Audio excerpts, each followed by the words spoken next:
Hello everyone, আসসালামু আলাইকুম। কেমন আছেন সবাই? আশা করি অনেক ভালো আছেন।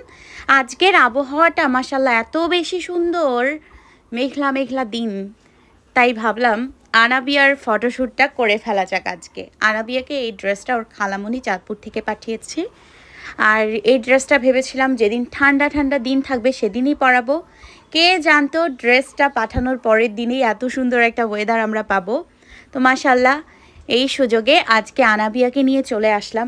আনাবিয়ার ফটোশ্যুট আর ভিডিও শ্যুট করব। অনেক কয়েকটা লোকেশনে গিয়েছিলাম, কিন্তু আজকে শনিবার থাকায় সেগুলো বন্ধ। তাই বাড়িতে ফেরত যেতেই ধরেছিলাম যে আজকে আর শ্যুট হবে না।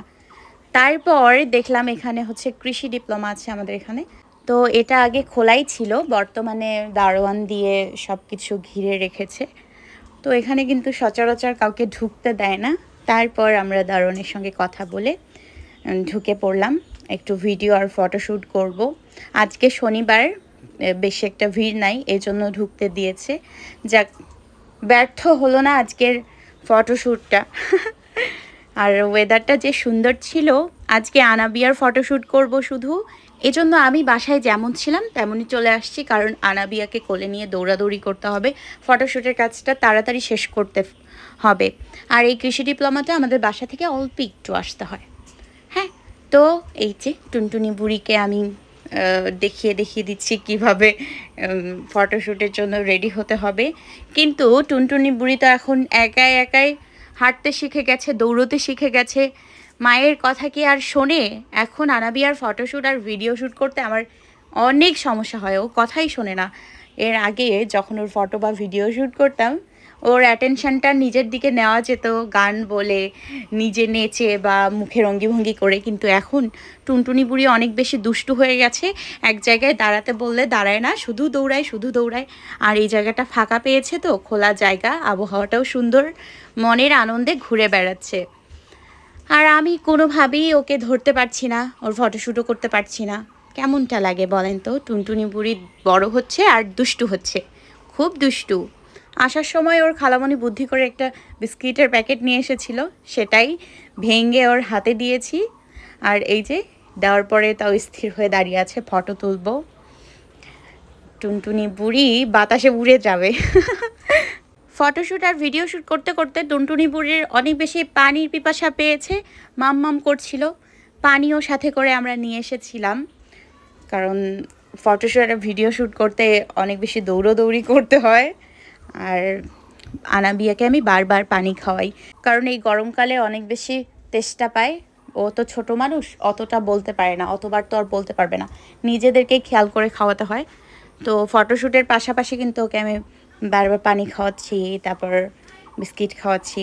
এই যে টুনটুনি বুড়ি কেন বারবার বসছে বুঝতে পারছি না, হয়তো পা লেগে গেছে। কম তো আর দৌড়াদৌড়ি হলো না। পাকনি বুড়ি। তো আনাবিয়ার জন্য সবাই দোয়া করবেন, আল্লাহ যেন ওকে এভাবে সুস্থ রাখে, ভালো রাখে এবং সুন্দর মনের অধিকারী হতে পারে। তো চলেন আপনাদেরকে এই সুন্দর জায়গাটা একটু ঘুরে ঘুরে দেখাই। অনেক বেশি সুন্দর এই জায়গাটা, চারিদিকে ফুলের সমারোহ, আর প্রকৃতির সাথে মিশে যেতে ইচ্ছে করছে, এত বেশি সুন্দর এখানে। কি সুন্দর সুন্দর প্ল্যান্ট লাগিয়েছে, এই যে কি সুন্দর ফুল। আনাবিয়া কিন্তু ফুল অনেক পছন্দ করে, আমিও অনেক ফুল পছন্দ করি। তারপর আবার আনাবিয়ার ফটোশ্যুট করতে লাগলাম। এই যে আলপনার মাঝখানে আনাবিয়াকে বসিয়ে দিয়েছি। টুনটুনি বুড়ি এখানে নিজের ইচ্ছে মতোই বসলো। সময় কত তাড়াতাড়ি চলে যায় না। এই যে আনাবিয়া কিন্তু সেদিনেই হলো, আর দেখতে দেখতে হাঁটা শিখে গেছে, এখন দৌড়োয়, আবার কথা বলতেও শিখে গেছে। তো সময় কত তাড়াতাড়ি চলে যায়। আমার কাছে মনে হয় এই তো সেদিন আনাবিয়া হলো, আর চোখের পলকেই এত বড় হলো কিভাবে। সেই ছোট্ট একটু বুকের মাঝে এসে ঘুমিয়ে থাকতো, কান্না করতো, রাত জাগতো, কথা বলতে পারতো না। আর সেই আনাবিয়া এখন মাশাআল্লাহ অনেক কিছুই শিখে গেছে। আনাবিয়া যখন নতুন কিছু শেখে আমার অনেক ভালো লাগে। আমি ওর খোপাটা সাদা ফুল দিয়ে সাজিয়ে দিচ্ছিলাম, আমার খুবই ভালো লাগছিল। আমার ফুল পরতে অনেক ভালো লাগে, ফুল কানে দিতে ভালো লাগে, মাথায় দিতে ভালো লাগে, অনেক ভালো লাগে। মা মেয়ে দুজনেই ফ্লোরাল গাউন পরে ফটোশ্যুট করব, কিন্তু সেটার জন্য পারফেক্ট একটা ওয়েদার লাগবে, কারণ আমি মেকআপ করে আর এই রকম হেভি গাউন পরে বেশিক্ষণ থাকতে পারি না। আর যখন আমরা মা মেয়ে ম্যাচিং করে এইবার শ্যুট করব, সেই শ্যুটটা একটু অন্যভাবে করার চেষ্টা করব, সুন্দর একটা লোকেশনে যাব। কারণ এই যে বললাম সময় কত তাড়াতাড়ি চলে যায়, আনাবিয়ার যে সময়টা চলে গেছে এটা কিন্তু আমি ধরে রাখতে পারিনি। আনাবিয়া কিন্তু আস্তে আস্তে বড় হয়ে যাচ্ছে, ওর বড় হওয়াটা কিন্তু আমি কোনোভাবেই আটকাতে পারবো না। কিন্তু আমি কি করতে পারবো, ওর বড় হওয়ার সাথে সাথে ওর সব স্মৃতিগুলো আমি ধরে রাখতে পারবো, যেগুলো কিনা আমি মাঝে মাঝে দেখতে পারবো, বা ও যত বড় হবে একটা একটা করে ওর স্মৃতি, ওর চলাফেরা, ওর নতুন নতুন বিভিন্ন কিছু শেখা, সেগুলো আমি স্মৃতি করে রাখতে পারবো আমাদের এই চ্যানেলটাতে। ঠিক আছে, যেগুলো কিনা আমরা ভবিষ্যতে দেখতে পারবো। ওই যে বললাম আনাবি এত তাড়াতাড়ি চোখের পলকে কিভাবে বড় হয়ে গেল বুঝতেই পারলাম না। হ্যাঁ, এত তাড়াতাড়ি বড় হয়ে যায়, মাতৃত্ব অনেক সুন্দর, কিন্তু সন্তান খুব তাড়াতাড়ি বড় হয়ে যায়। আমি কিন্তু মাঝে মধ্যে আমাদের চ্যানেলের ভিডিওগুলো দেখি, আনাবিয়ার সেই প্রথম ভিডিও যখন আপলোড করেছিলাম তখন থেকে তারপরে সিরিয়াল বাই সিরিয়াল আমি ভিডিওগুলো দেখতে থাকি, আর কেন জানি অজান্তেই আমার চোখ দিয়ে পানি পড়ে। তো আনাবিয়ার এই বেড়ে ওঠাটা একটু একটু করে, এটা আমার কাছে অনেক আনন্দের, সেই সাথে অনেক মিস করি ওর গত সময়গুলো, যেগুলো গত হয়ে গেছে সেগুলো। হ্যাঁ, কত কষ্ট, যন্ত্রণা, হাসি, কান্না সব মিলিয়ে ও আস্তে আস্তে বড় হয়ে উঠছে, আমার খুব ভালো লাগে। মা মেয়ে দুজনেই একটু সামনের দিকে এগিয়ে যাচ্ছি, আমাদেরকে বেশি ভিতরের দিকে যেতে নিষেধ করেছে, কারণ ভিতরে হচ্ছে কলেজ আছে আর ক্লাস হচ্ছে মেবি, এই জন্য ভিতরে যাওয়া যাবে না। তো আমরা এই সাইডটাতেই ভিডিও করব, আর কিছুক্ষণ পরেই বাড়িতে চলে যাব। অনেকটা সময় হলো এসছি, এখন একটু একটু রোদ উঠছে, একটু আগে আকাশটা মেঘলা মেঘলা ছিল, কিন্তু এখন একটু রোদ দেখা যাচ্ছে। আর এই যে আমার টুনটুনি বুড়ি দৌড়াদৌড়ি করে অবস্থা খারাপ। এত কম সময়ের মধ্যে আপনারা আমার আনাবিয়াকেও এতটা আপন করে নেবেন, এটা আমি কোনো দিনও ভাবতে পারিনি, কল্পনার বাইরে ছিল। আমাকে তো আপনারা সব সময় ভালোবাসা দিয়েছেনই, কিন্তু আমার সাথে সাথে আমার এই দুষ্টু পরীটাকেও যে আপনারা আপন করে নিয়েছেন, ভালোবাসা দিচ্ছেন, এতে আমি অনেক বেশি খুশি, অনেক।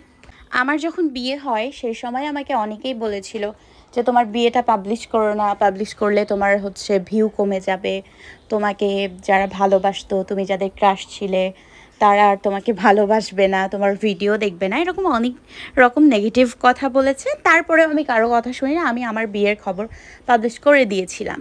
এতে করে আমার কিন্তু ভালোবাসা কমে যায়নি, বরং আরও ভালোবাসা দ্বিগুণ হয়েছিল। এরপর আনাবিয়া যখন হলো তখনও আমাকে এরকম নেগেটিভ কথা অনেকেই বলেছিল যে তোমাকে আর কেউ ভালোবাসবে না, তোমার ভিডিও দেখবে না, কারণ তুমি এখন বাচ্চার মা হয়ে গেছো। তো আমি কারোর কথা শুনিনি, আমি আমার মতো ছিলাম। এবং আমি যখন আনাবিয়ার ভিডিওগুলো আপলোড করি তখন অনেকেই বলেছিল যে ওর ভিডিও আপলোড করো না, ওর যখন দেখবে, ওকে যখন দেখবে তোমাকে আর কেউ ভালোবাসবে না, এরকম অনেক রকম কথা। তো আমি কারো কথাই মাথায় নিইনি, আমি আমার মতো, আমার যা মন চেয়েছে আমি তাই করেছি, এবং এখনও আমার যা মন চায় তাই করি। আমার কিন্তু ভালোবাসা কমে যায়নি। আনাবিয়া আসার পরে আমাদের ভালোবাসাটা আরও 3 গুণ হয়ে গেছে। চলো, হ্যাঁ, আমাকে তো সবাই ভালোবাসতোই, আমার ম্যারিড লাইফটাও অনেকেই দেখতে চায়, অনেকেই ভালোবাসে। আনাবিয়া আসার পরে সেই ভালোবাসাটা আরও অনেক বেশি হয়ে গেছে, অনেক বেশি। সো আসলে কেউ কারোর ভালো চায় না, যেটা বুঝলাম। আমি তো সবসময় চাই আমার থেকে আমার সন্তানকে সবাই অনেক বেশি ভালোবাসুক, অনেক বেশি, কারণ ওকে ভালোবাসলেই আমি খুশি। আনাবিয়া আসার পরে অনেকেই ভেবেছিল আমি রেকর্ডিংয়ের কাজটা ছেড়ে দিব, কিন্তু না, আমি কিন্তু আমার কাজটা ঠিকই ধরে রেখেছি।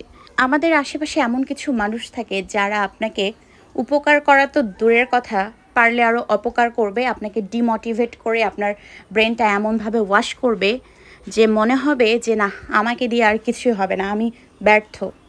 ঠিক সেরকম আমার ক্ষেত্রেও একবার হয়েছিল, কিন্তু যাক, আমার পাশে সাপোর্টিভ মানুষগুলো সবসময় ছিল বলেই আমি এখনও পর্যন্ত আমার কাজটা ধরে রাখতে পেরেছি এবং আপনাদের মাঝে টিকে থাকতে পেরেছি। আর আপনারা আমাকে সব সময় মেন্টালি সাপোর্ট দেন, এতে আমি অনেক বেশি খুশি। এরকম মানুষ পাওয়া আসলে ভাগ্যের ব্যাপার। এর জন্যই হয়তো অনেক মানুষের হিংসা হয় যে আমাকে এত মানুষ কেন ভালোবাসে। সেই সাথে আনাবিয়াকেও ভালোবাসে। আনাবিয়ার জন্য সবাই দোয়া করবেন, আমার জন্য দোয়া করবেন। আমরা যেন আপনাদের ভালোবাসার মর্যাদা রাখতে পারি। আপনারা যে আমাদেরকে এতটা ভালোবাসা এবং এতটা সাপোর্ট দেন, মূল্য দেন, এটার যেন আমরা সঠিক মর্যাদা রাখতে পারি। আর এভাবেই আমাদেরকে সব সময় ভালোবেসে যাবেন। আনাবিয়াকে তো ভালোবাসা আপনারা অঢেল পরিমাণ দেন, এতটা গুরুত্ব দেন আমাদেরকে, সত্যি আমরা সব সময় আপনাদের কাছে কৃতজ্ঞ। আমাদের ভালোবাসাটা আপনাদের কাছে কিভাবে প্রকাশ করব জানি না, তবে সুন্দর সুন্দর ভিডিও উপহার দেব ইনশাল্লাহ। অনেকেই আছেন আনাবিয়ার সাথে কথা বলতে চান, আমার সাথে কথা বলতে চান, আবার আমাদের সাথে দেখা করতে চান। সবার সাথে তো আর দেখা বা কথা বলা সম্ভব না। এতে আপনারা অনেক বেশি মন খারাপ করেন আমি জানি, কিন্তু ফ্যামিলির গাইডলাইন্স বলেও একটা কথা আছে। সো তার গণ্ডি পেরিয়ে তো আর আমরা অন্য কোথাও যেতে পারবো না। আশা করি বুঝতে পেরেছেন। আজকের ভিডিওটা এই পর্যন্তই ছিল। কেমন লেগেছে ভিডিওটা জানাবেন। আর এদিকে বাসায় যাওয়ার সময় কি কাণ্ডই না ঘটেছে। আনাবিয়ার পা থেকে জুতা ফেলে দিয়েছে, সেই জুতাটা আবার ট্রাকের নিচে পড়েছিল। সেখান থেকে আমরা রিক্সাওয়ালা মামাকে বলে জুতাটা খুঁজে নিয়ে আসলাম। এই দুষ্টু বুড়িকে নিয়ে আর কোথাও যাওয়া যাবে না, এত দুষ্টুমি করে। ভালো থাকবেন সবাই, আল্লাহ হাফেজ।